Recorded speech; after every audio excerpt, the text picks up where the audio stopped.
Okay, I have the first row quilted, and being as I have to do 2 of these a week in order to get it done in time, I'm going to be quilting all day today. But first, I want to show you how I turn it over. I've lifted up the other side, and now I'm going to lift this side, and I'm going to unroll it probably 2 turns.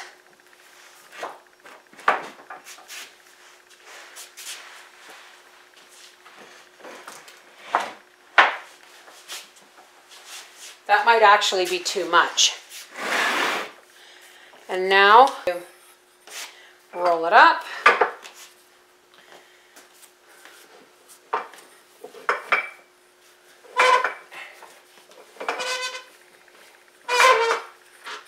Good and tight. And we're ready to start on the next row. So I'm quilting now, and I've got my first row done, and this actually is showing better than my eyes can actually see.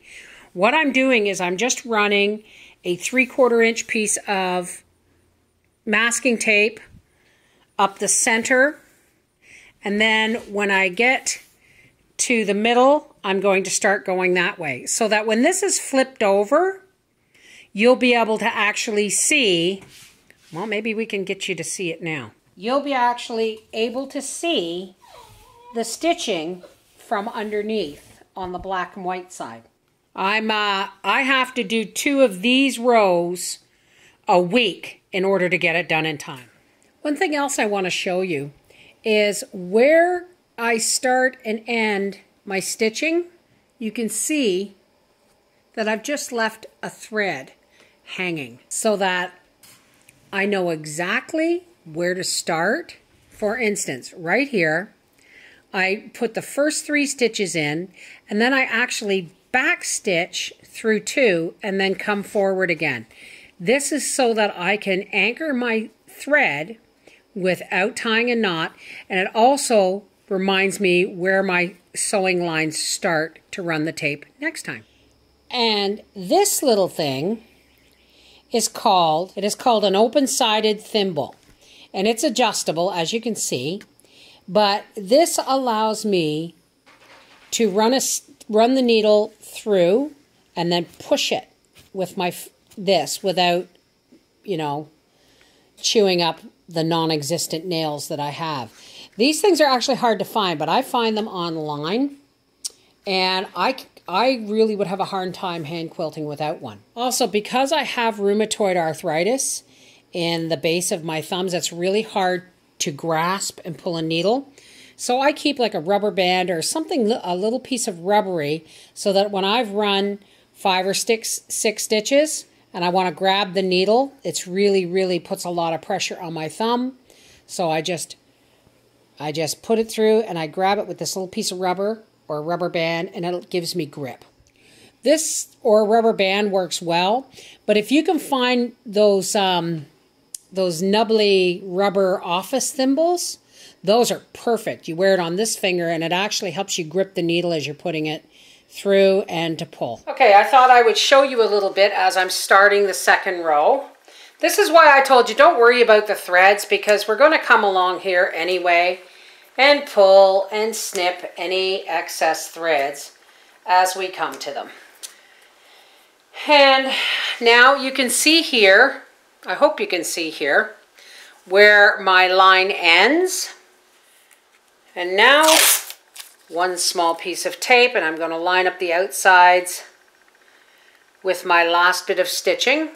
When I stitch, I will start back here where the stitching already is, and I will just go over the last 3 stitches of the last one. And when I move from place to place, I don't use a new piece of tape every time. Sometimes I will just take the tape off, move it over one, and then I'll just put 2 safety pins in just to make sure it doesn't shift. I always start at the top and do 2 stitches. I never knot the thread. I always just leave a tail. I'll go through the second stitch again.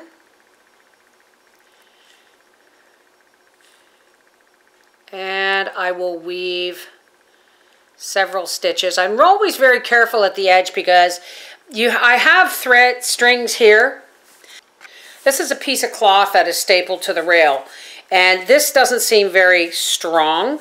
It is, but it just doesn't seam it. So what I can do is, now this is what I was telling you about. A long time ago I put these straps, they're all stapled all the way down here on the quilt frame, so that if I need to, when I'm getting near the end and things get loose, I can just stretch it out and pin it to the underside of the fabric, and that tightens things up for while I'm working.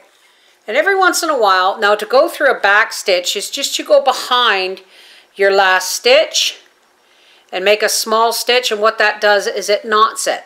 The reason I do this, and I do this about every, I don't know, 6 to 12 inches, is because if a thread breaks, if the quilt is stretched in any way or yanked in any way, some of your quilting threads can break. However, if you have a double back stitch, like every once in a while you have another back stitch, then it stops it from unraveling or pulling out all in one long thread. Therefore reinforcing your quilting. As you can see, I have stitching down here, but what I'm going to do is I'm going to very carefully mimic and go right over the first few stitches where I was left off. See? I just mimic the stitches, and then I'm going to go back through 1, 2, just to cement everything in place. And I'll start up here at the other side, just staying on the one side of the tape, and then I will do a back stitch like so and continue on.